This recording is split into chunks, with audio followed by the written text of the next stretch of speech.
तो स्वागत है मेरे प्रिय दोस्तों। तो आज का जो पॉइंट है, जब हमारे प्रियजनों की मृत्यु होती है, तो अध्याय नंबर 7। तो ध्यान देना सभी लोग।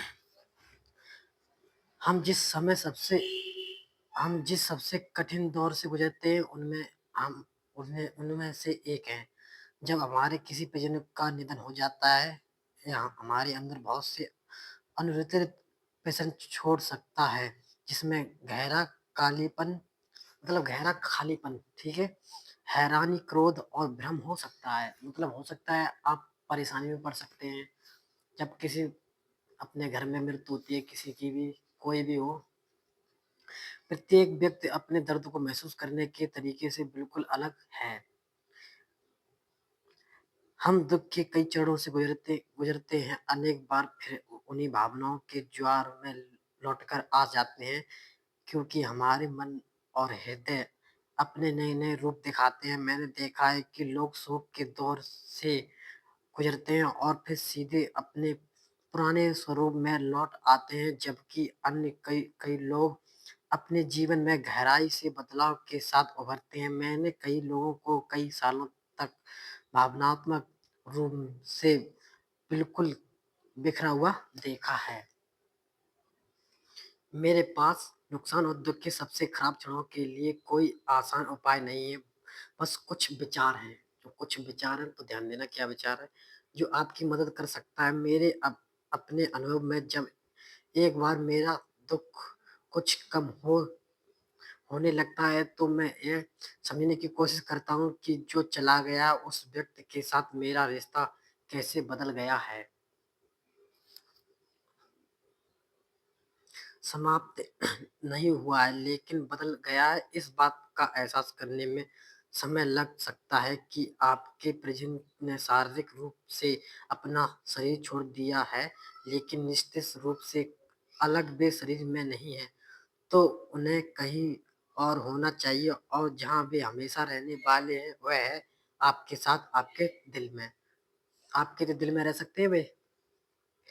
यादें यादें रह सकती हैं, उस व्यक्ति की जगह नहीं ले सकती हैं।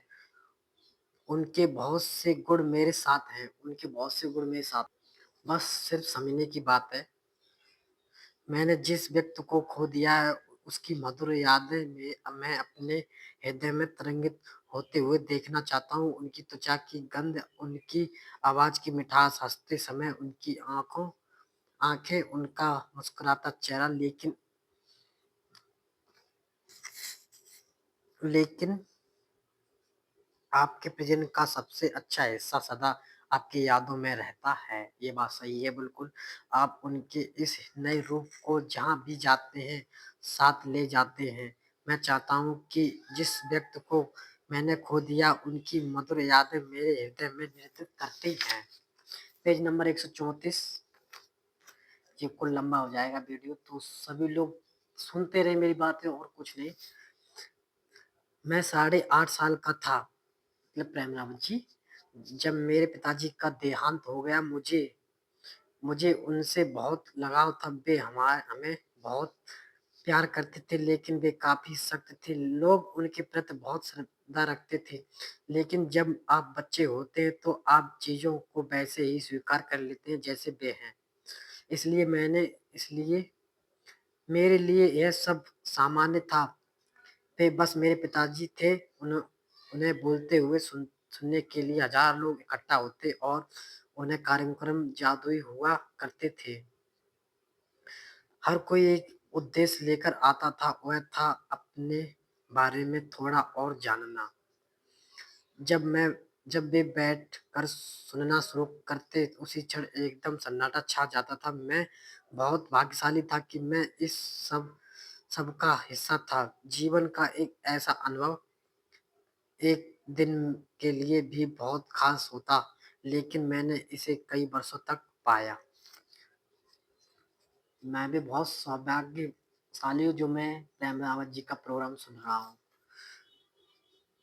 मेरे पिताजी के गुजर जाने के बाद शुरू के कुछ दिनों में वास्तव में मुझे कुछ भी समझ में नहीं आया कि मेरे साथ ये क्या हुआ। मुझे लगातार रोते रहना याद है, और फिर कुछ समय के बाद मैंने कुछ महसूस किया अपने दिल में, मैं अभी भी उन्हें देख सकता हूँ, उन्हें सुन सकता था, उन्हें महसूस कर सकता था। तभी तब से काफ़ी साल हो गए, लेकिन मैं अब भी उन्हें देखता हूँ, मैं अब भी उन्हें सुनता हूँ और मैं अब भी उन्हें अपने अंदर महसूस करता हूँ। जब कोई दूर हो जाता है तो आप उसके बारे में कुछ नहीं कर सकते। आप बस इतना कर सकते हैं कि स्वीकार करना शुरू कर दें।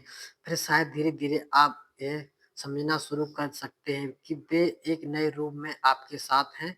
लगाव की वह भावना आपसे कभी नहीं छीनी जा सकती है। जब मेरे पिताजी का देहांत हुआ तो बहुत से लोग मुझे बहुत दुःख हुआ। कुछ दिनों बाद काफ़ी लोग एकत्र हुए और मैंने देखा कि लोग बहुत परेशान थे। मैं नहीं चाहता था कि वे इस तरह दुःख महसूस करते रहें और अचानक मैं मंच पर गया और माइक अपने हाथ में ले लिया। मैंने उन चेहरों की ओर देखा और कहा, रोने की कोई ज़रूरत नहीं, जिसके लिए आप रो रहे हैं, वे अभी भी आपके दिलों में हैं, आपके जीवन में हैं और वे हमेशा रहेंगी।